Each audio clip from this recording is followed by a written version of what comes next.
Jadi sebenarnya selama sidang Amar di NK itu kan selama sampai sidang di bulan Maret itu tuh nggak pernah ada apa-apa. Jadi setelah kemudian PH-nya memberikan suatu statement keluar dari lapas dan saya sedang waktu itu adalah ada pertemuan dengan salah satu kementerian dan saya ajak PH untuk ikut dalam pertemuan itu. Nah di situ kan saya juga gitu. Sebenarnya itu nggak apa-apa kalau misalnya Bu Titi nggak usah ini nggak apa-apa. Dan saya pun sekarang ini tidak mengatakan sebagai ibu angkat, pemerhati misalnya gitu kan, pemerhati sosial. Itu saya di situ nggak usah tulis ibu angkat juga nggak ada apanya, keuntungannya nggak ada gitu. Kalau yang saya tahu Amar itu dengan dokter itu ya dari sejak saya mengikuti ya memang cinta sama dokter. Dan sudah ke saya itu pertemuan yang ketiga saya di Cipinang dengan dokter udah mengatakan kepada saya pokoknya saya ini serius dengan dokter, nanti tolong sampaikan kepada papanya dokter. Dan saya juga berjalan tuh sama ini pembinanya gitu di lapas gitu. Dokter ada ini ikut Amar di samping saya itu nggak apa-apa gitu. Nah saya kenapa mendukung? Ini bentuk ibadahnya kok. Anak dalam Undang-Undang Perlindungan Anak aja, ya anak memiliki suatu pemilihan itu hak anak. Orang tua, ayah, ibu itu tidak mempunyai hak dan tidak bolehkan untuk harus gini, harus gitu. Itu undang-undang loh. Dan tidak hanya undang-undang itu, ada lagi undang-undang yang lain gitu. KUHP-nya juga ada gitu. Jadi saya mengutip hal seperti itu. Jadi kalau melarang, itu juga ada WA-nya, semua ada. Bukti-buktinya, teleponnya juga ada. Melarang dokter tidak boleh harus putus dengan Amar. Ada semua, dan itu janganlah dilakukan hal seperti itulah. Kita sama-sama, kita kan hamba Allah ya. Saya ciptaan Allah, semua kita ini kan ciptaan Allah. Kalau menghina saya, menghujat dokter, itu sama juga adalah menghujat sama Allah. Nanti akan ada azab dan akan alam yang akan menghukumnya. Gitu. Yang dikatakan Bu Tuti tadi, maksudnya kayak ada yang memprovokasi soal hubungan dokter atau mungkin yang kayak bukan provokasi mungkin intervensi ya, atau mungkin kayak ya melarang gitu. Maksudnya dari dokter sendiri dengan orang-orang yang seperti itu, tanggapan dari dokter sendiri seperti apa sih maksudnya? Ya kecewa lah, maksudnya gini kan kita tuh sebenarnya satu tujuan nggak sih, untuk apa sih ya, untuk menolong Bang Amar mencari keadilan ya kan. Bang Amar ini kan harus dibantu, selepas saya ada perasaan atau enggak ya kesampingkan aja dulu, mau dia nggak suka sama aku kesampingkan aja dulu menurut saya ya, maksudnya egonya, karena kasihan Bang Amarnya. Aku tuh cuma ngelihat Bang Amar aja diintervensi dari sana dari sini, dari kanan kiri, sedangkan dia di dalam nggak ngelihat apa-apa, nggak bisa main handphone, nggak ketemu siapa-siapa, tidur.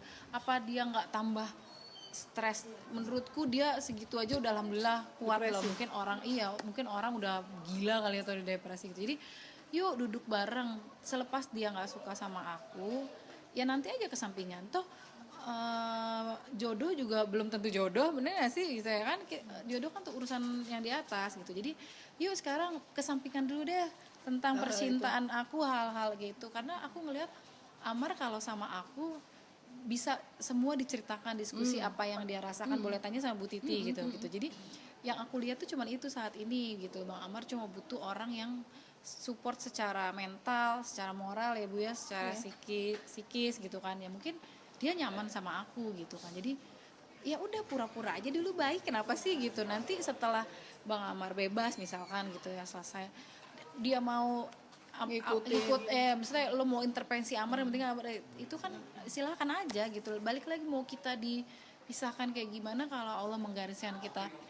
Jadi gimana sebaliknya, mau ibu dorong aku sama Bang Amar, kalau tetap jodohnya enggak sama Bang Amar gimana. Jadi aku sih sebenarnya nggak terlalu yang memikirkan untuk lo harus nikah ya sama gue nih, gue udah nolongin, nggak. Cuman kasihan gitu karena dia stres banget Bang Amarnya gitu, stres banget di dalam banyak intervensi dari orang-orang terdekatnya dia gitu kan. Maksudnya yuk gitu, kita kan satu tujuan, duduk aja bareng. Alhamdulillah kalau Bunda secara finansial bisa ngebantu gitu kan, secara finansial ayo duduk bareng gitu. Aku pun juga nggak mau untuk mengambil keuntungan dari situ gitu kan gitu. Jadi aku cuma butuh Bang Amar ini mendapat keadilan aja gitu. Udah, ya, itu kalau aja.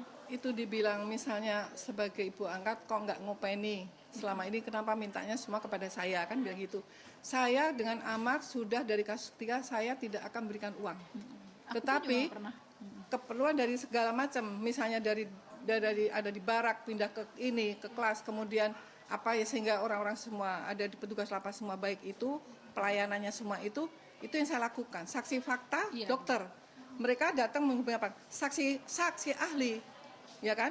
PH minta ini, surat PH itu yang nganterin saya, ya itu bukan dalam arti tidak ngopeni gitu loh. Dan kalau setiap ke lapas juga tanpa aku nih waktu sebelum ibu, Iya, aku belum belum, dikenalin nama ibu gitu. Ternyata ibu emang udah sering kunjungan ke Bang Amar gitu, bawa makanan, bawa apa. Jadi kan secara apa sih, ibu tuh juga bukan secara finansial doang, karena emang saya dari dulu tidak pernah semenjak kenal Bang Amar gak pernah ngasih uang sepeser pun ke Bang Iya. Amar, karena itu Akan justru menjadi penyebabnya Saya udah bilang. akan dia 1 miliar pun Amar penyalahguna tidak narkotika itu dikasih uang itu nggak akan cukup. Kalau sekarang misalnya sampai terjadi lagi misalnya, karena dia kan masih edik, ya kan? Karena belum ada rehabilitasi, itu akan namanya sistem pengulangan. Sistem pengulangan dia akan mengulang ketika ada tekanan, ada keinginan, dorongan yang kuat dalam sistem limbik. Dia kan PFC-nya, prefrontal cortex yang ada di belakang kening ini, itu kan sudah tidak berfungsi benar. Nah itu akan ada keinginan. Jadi kalau dia dikasih uang, kemudian dia seperti itu, dia lebih kemudian rela ini, nggak makan. nah dia milih nggak makan, milih pakai gitu Iya. loh.